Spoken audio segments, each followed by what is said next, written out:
Hi friends, ನಮಸ್ತೆ. ಎಲ್ಲರೂ ಹೇಗಿದ್ದೀರಾ? ತುಂಬಾನೇ ಚೆನ್ನಾಗಿದ್ದೀರಾ ಅಂತ ಅನ್ಕೊಂಡಿದ್ದೀನಿ. ನಾನು ಕೂಡ ತುಂಬಾನೇ ಚೆನ್ನಾಗಿದ್ದೀನಿ. Welcome to the channel Nishkala ಸ್ವರಪಂಚ.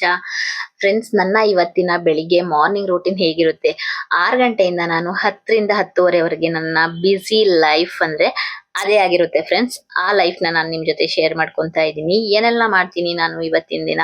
ನಮ್ಮನೆಯವರಿಗೆ night duty ಇದ್ದಿದ್ರಿಂದ ನಾನೇ ನನ್ನ ಮಗಳನ್ನ ಬೆಳಿಗ್ಗೆ ಟ್ಯೂಷನಿಗೆ ಬಿಟ್ಬಿಟ್ಟು ಬಂದೆ. ಪಾಪ ಅವರು ಬಂದಾಗ್ಲೇ 5 ಗಂಟೆ ಆಗಿತ್ತು. ಮತ್ತೆ ಎಬ್ಸದ್ ಬೇಡ ಅಂತ ಬರ್ತಾನೆ ಹಾಲೆಲ್ಲ ತಗೊಂಡ್ಬಂದ್ಬಿಟ್ಟು ಇಟ್ಟಿದೀನಿ. ನನ್ ಮನೆಯವರು ಹೇಳಿ ಅದಾದ್ಮೇಲೆ ಅವ್ರ ಜೊತೆನೆ ಟೀ ಮಾಡೋಣ ಅಂತ ನಾನು ಮೊದ್ಲು ಟೀ ಎಲ್ಲ ಮಾಡ್ಕೊಳಕ್ ಹೋಗ್ಲಿಲ್ಲ. ಫಸ್ಟ್ ಪಾತ್ರೆ ಎಲ್ಲ ರಾತ್ರಿನೇ ತೊಳ್ಕೊಂಡ್ ಇಟ್ಕೊಂಡಿರ್ತೀನಿ. ಯಾವಾಗ್ಲೂ ಅಷ್ಟೇ. ರಾತ್ರಿ ಪಾತ್ರೆ ತೊಳೆದ್ ಬಿಟ್ರೆ ಒಂದ್ ಸಮಾಧಾನ ನನಗೆ.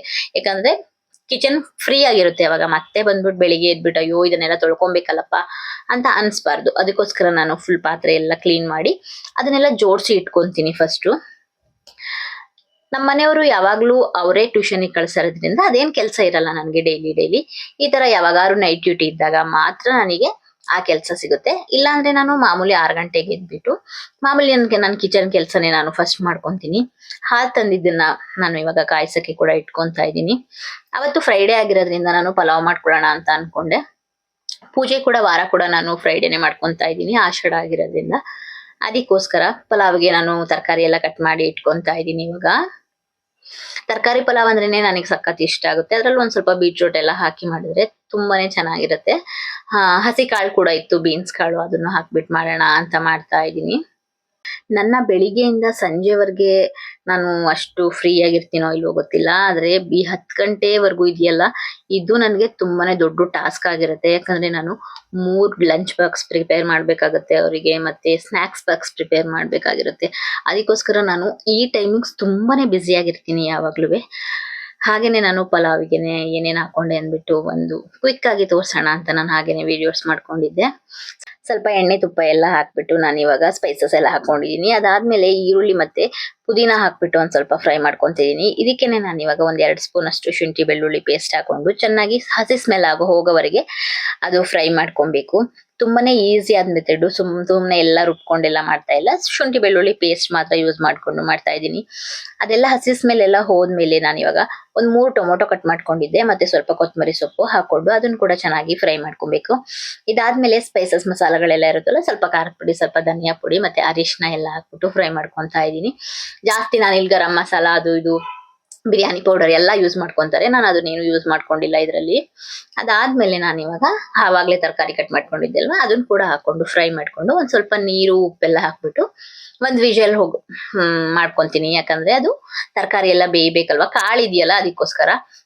ಕ್ಯಾರೆಟ್ ಎಲ್ಲ ಹಾಕೊಂಡ್ರೆ ವಿಜಲ್ ಏನ್ ಹಾಕ್ಸ್ಕೊಳ್ಳೋದು ಬೇಡ, ಅದ್ರಲ್ಲಿ ಎಣ್ಣೆಲೆ ಫ್ರೈ ಮಾಡ್ಕೊಂಡ್ಬಿಟ್ರೆ ಬೇಗನೆ ಫ್ರೈ ಆಗ್ಬಿಡುತ್ತೆ. ಇಲ್ಲಿ ನಾನು ಇವತ್ತು ರಾಜಮುಡಿ ಅಕ್ಕಿಲ್ ಮಾಡ್ತಾ ಇದ್ದೀನಿ, ಮನೆ ಅಕ್ಕಿಲ್ ಮಾಡ್ತಾ ಇದ್ದೀನಿ. ನೋಡೋಣ ಹೇಗ್ ಬರುತ್ತೆ ಅಂತ. ತುಂಬಾನೇ ಟೇಸ್ಟಿಯಾಗಿ ಬಂದಿತ್ತು ಹೇಳ್ಬೇಕು ಅಂತಂದ್ರೆ ನಿಜವಾಗ್ಲೂ.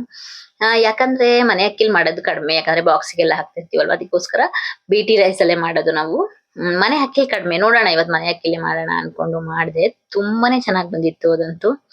ಇವಾಗ ನಾನು ಆವಾಗಲೇ ತೊಳೆದಿಟ್ಕೊಂಡಿರುವಂತಹ ಅಕ್ಕಿನ ಹಾಕ್ಬಿಟ್ಟು ನಮಗೆ ಎಷ್ಟು ಬೇಕು ಪ್ರಮಾಣದಲ್ಲಿ ನೀರು ಉಪ್ಪು ಎಲ್ಲ ಹಾಕಿ ನಾನು ಹಾಗೆ ಪಾತ್ರೆಯಲ್ಲಿ ಮಾಡ್ಕೊಂತೀನಿ ಇವಾಗ.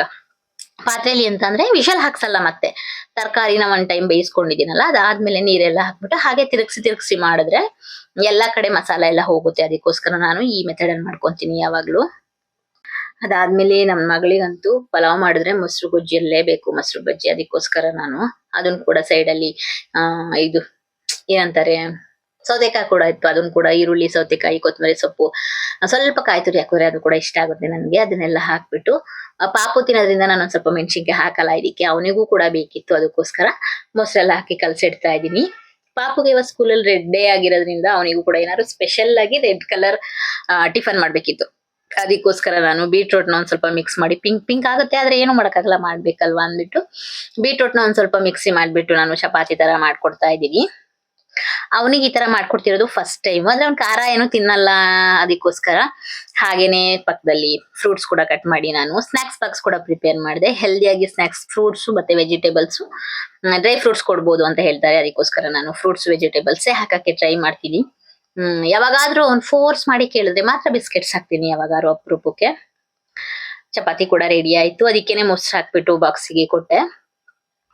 ಅಷ್ಟರಲ್ಲಿ ಪಕ್ಕದಲ್ಲಿ ಪಲಾವ್ ಕೂಡ ರೆಡಿ ಆಯ್ತು. ಅದನ್ನ ಕೂಡ ಸ್ವಲ್ಪ ಸಿಮ್ ಮಾಡಿ ಇಟ್ಟಿದ್ದೆ. ಅದು ಕೂಡ ತುಂಬಾನೇ ಚೆನ್ನಾಗಿ ಬಂದಿತ್ತು.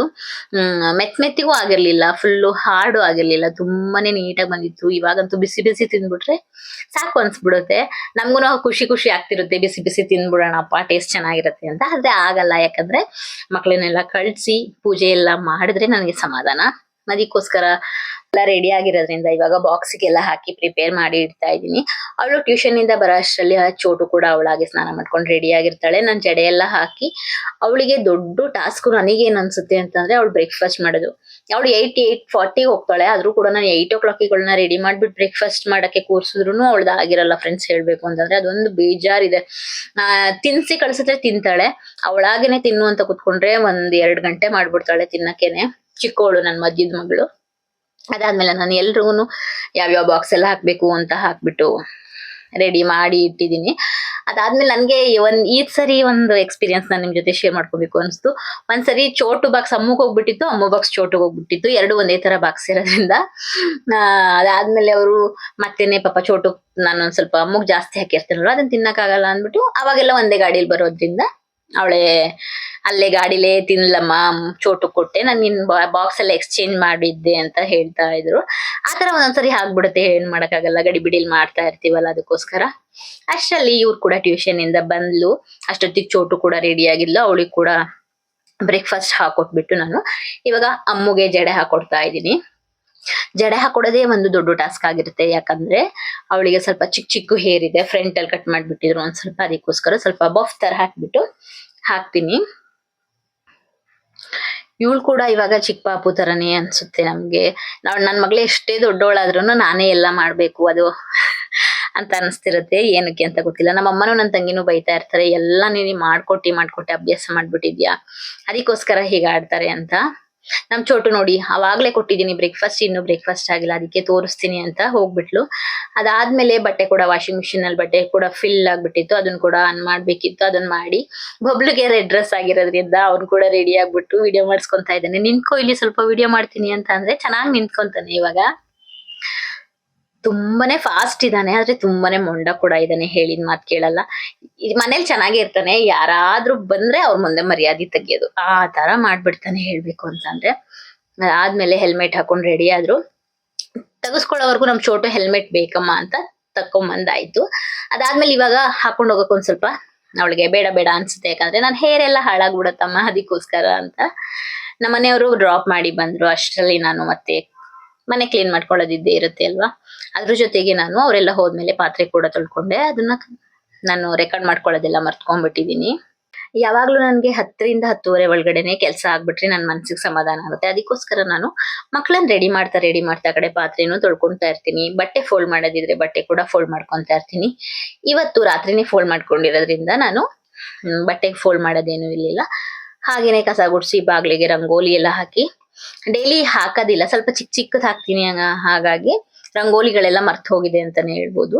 ಸ್ವಲ್ಪ ಚಿಕ್ಕದಾಗಿ ಹಾಕೊಂತೀನಿ, ಮಕ್ಕಳು ಎಲ್ಲ ತುಂಡಾಗ್ತಾರೆ. ಮತ್ತೆ ಕೆಳಗಡೆ ಆದ್ರೆ ಪರವಾಗಿಲ್ಲ, ಸ್ವಲ್ಪ ಮೇಲೆ ಆಗಲ್ಲ, ಅದಕ್ಕೋಸ್ಕರ ಸ್ವಲ್ಪ ಚಿಕ್ಕದಾಗಿ ಇಟ್ಕೊಂತೀನಿ. ಅದಾದ್ಮೇಲೆ ಮನೆ ಒರೆಸ್ಕೊಳ್ಳೋದೇ ಒಂದು ಲಾಸ್ಟ್ ಕೆಲ್ಸ. ಮನೆ ಒರೆಸ್ಕೊಂಡು ನಾವು ಕೂಡ ಫ್ರೆಶ್ ಆಗಿ ಪೂಜೆ ಮಾಡ್ಬಿಟ್ರೆ ನನ್ನ ಕೆಲ್ಸ ಅವತ್ತಿನಿಂದ ಮುಗ್ದಿರುತ್ತೆ. ನನಗೆ ಅದಾದ್ಮೇಲೆ ನಮ್ಮ ಮನೆಯವರಿಗೂ ಕೂಡ ಬ್ರೇಕ್ಫಾಸ್ಟ್ ಎಲ್ಲ ಹಾಕೊಡ್ತೀನಿ. ಆದ್ರೆ ಅವರು ಲಾಸ್ಟ್ ಪ್ಲೇಟ್ ಎಲ್ಲ ತೊಳೆದಿಟ್ಬಿಟ್ಟು ಹೋಗಿ ನಾನು ಪೂಜೆ ಮಾಡ್ಬೇಕು ಅಂತ ಹೇಳಿದ್ರೆ ಅವ್ರು ಕೂಡ ಎಲ್ಲ ತೊಳೆದಿಟ್ಬಿಟ್ಟು ಹೋಗ್ತಾರೆ. ಅವ್ರು ಕೂಡ ಫ್ರೆಶ್ ಆಗಿ ತಿಂಡಿ ಎಲ್ಲ ಮಾಡಿ ಅವ್ರು ಕೂಡ ಹೊರಟ್ರು. ಅಷ್ಟರಲ್ಲಿ ನಾನು ಕೂಡ ಫ್ರೆಶ್ ಆಗಿ ಎಲ್ಲ ಮುಗಿಸಿ ಪೂಜೆ ಸ್ಟಾರ್ಟ್ ಮಾಡ್ಕೊಂಡೆ. ಫ್ರೈಡೇನೆ ಮಾಡ್ತಾ ಇದ್ದೀನಿ ಇವತ್ತು. ಕಳಶ ಎಲ್ಲ ತೆಗಿಬೇಕಿತ್ತು, ಅದನ್ನ ಕೂಡ ಎಲ್ಲ ತೆಗೆದ್ಬಿಟ್ಟು ವಾಶ್ ಮಾಡ್ಕೊಂಡಿದ್ದೆ ಮೊದ್ಲೇನೆ.